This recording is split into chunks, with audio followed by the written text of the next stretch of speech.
In this new series, even as we are getting deeper into it, we are talking about solving the conundrum of how can you be sharp in your purpose pursuit, especially if you're multifaceted in gifts, multifaceted in idea generations, and if you have very many talents that you're pursuing at the same time, and you're finding yourself in a place where you're saying that there is just so much to do, and there's just little time for me to be able to cover these things. And if you're not careful, you get paralyzed and you get stuck with a lot of things that are waiting on you, and you're only one person, one man's army, one woman's army, needing to do all these things that you're passionate about each and every one of them. You don't want to let each and every one of them go. You don't want to let go. But we're saying that there is a way out for you to do this. You'd rather become minimalist and cull out some things than try to do everything and you don't have time to accomplish it. Stay tuned even as we delve deeper into this.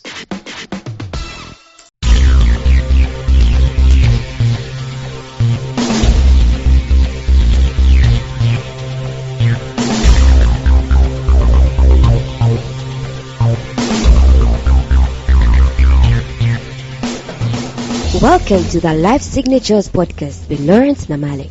Lawrence is a life coach, author, and keynote speaker who loves to tackle different topics on purpose, productivity, and resilience. His mission in life is to awaken all your boundless possibilities available in you. Life Signatures podcast is dedicated to bring to reality every single person who knows that deep down in their gut, there's got to be more to life than this. And now, here is your host, Lawrence Namale.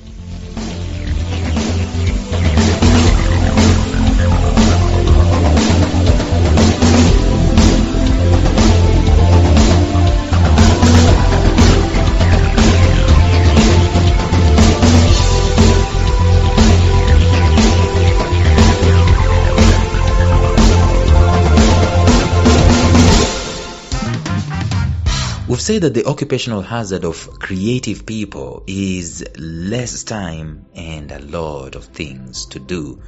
The occupational hazard of creative, talented, gifted people. And if you are careful enough, nearly everyone has this conundrum where there is just so much on our plate. And I'm not talking about a lot on our plate in terms of various different things to do, to put food on the table and to run around and to greet relatives and to have time with our families and friends and to do our work and so on. I'm talking about when it comes to work, when it comes to our purpose, when it comes to things that we are passionate about, that are transformation, things that we can put our hands on and actually work. I'm talking about work itself.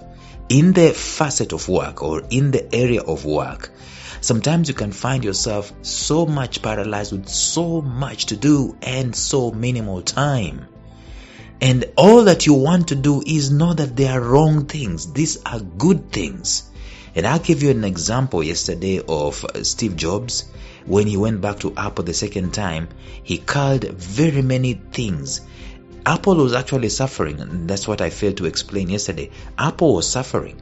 When they fired the guy and he went away and he started Pixar and so on and so forth, Apple was left with a CEO who did not know what to do with it. This was not a creative CEO. This was a guy who was in the marketing. And they thought that they should innovate, and they had a gazillion products. They were trying to have so much to do, so minimal time, and at the end of the day, they were not being effective. So here comes the ICEO, Steve Jobs. He draws a quadrant on the wall and says, we're going to innovate in these 4 areas. And then anything that is not in these 4 areas, do away with it, erase it, shut it down, go home. And that was the beginning of the productivity, high-end productivity of Apple as a company. And even today you read what the CEO of Apple said some years back, and I think it's still in their manifesto. They say that they say no to very many good ideas, even great ideas, even world-changing, transformational ideas. What do? They say no to all of them. Why? Because they want to focus on their core objectives.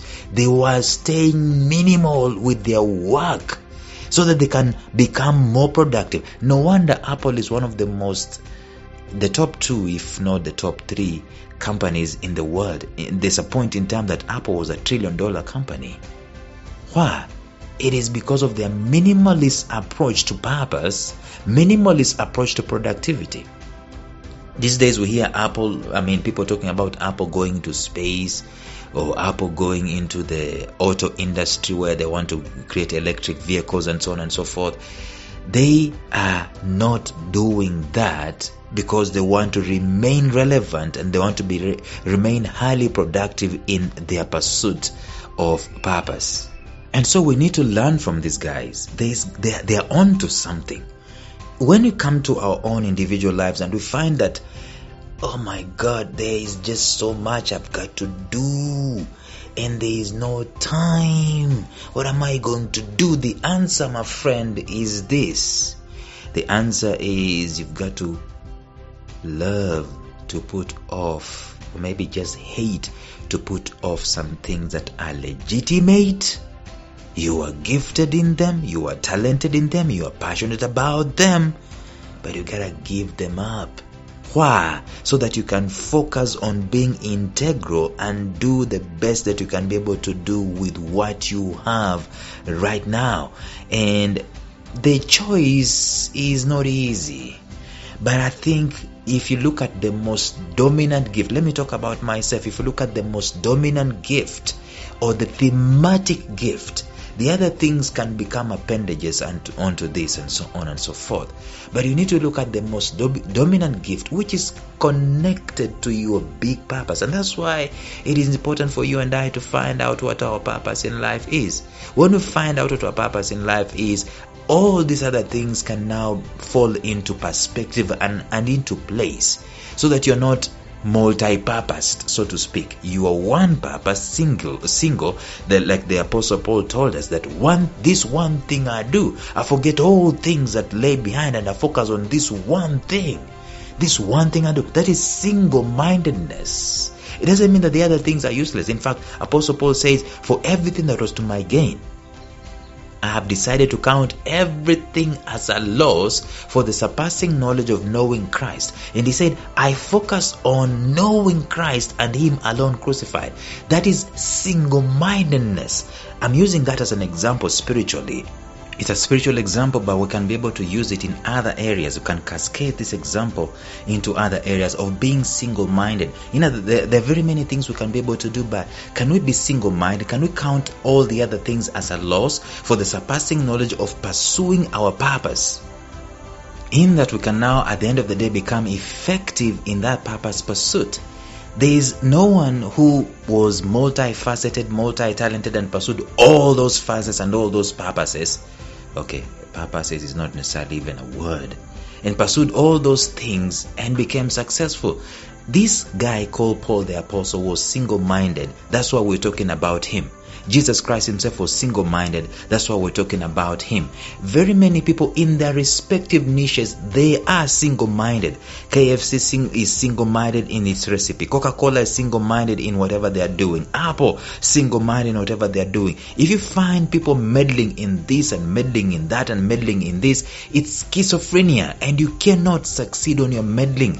Even when it's legitimately in your docket of passion, in your docket of gifts and talents, and you can do it. You are gifted to do it. Let me tell you, in school, when I was growing up in high school, there's a guy who was a multifaceted football player. He started as a goalkeeper. When I was in Form 1, I think when I joined Form 1, he started as a goalkeeper. And he proceeded, and he was doing quite a bit of work, and later on he transitioned and became a striker. Right? And he will do as much as he could be able to do, even as a striker. But then shortly after, weeks after, maybe months or years after, he was now going back to try to become a goalkeeper. He was schizophrenic. He wasn't focused. And today, as we speak, he is nowhere. And he did not make really a big name in his career because he was meddling. He could be a striker and he actually scored some classic goals. He could also be a goalkeeper and he actually could save some goals and so on.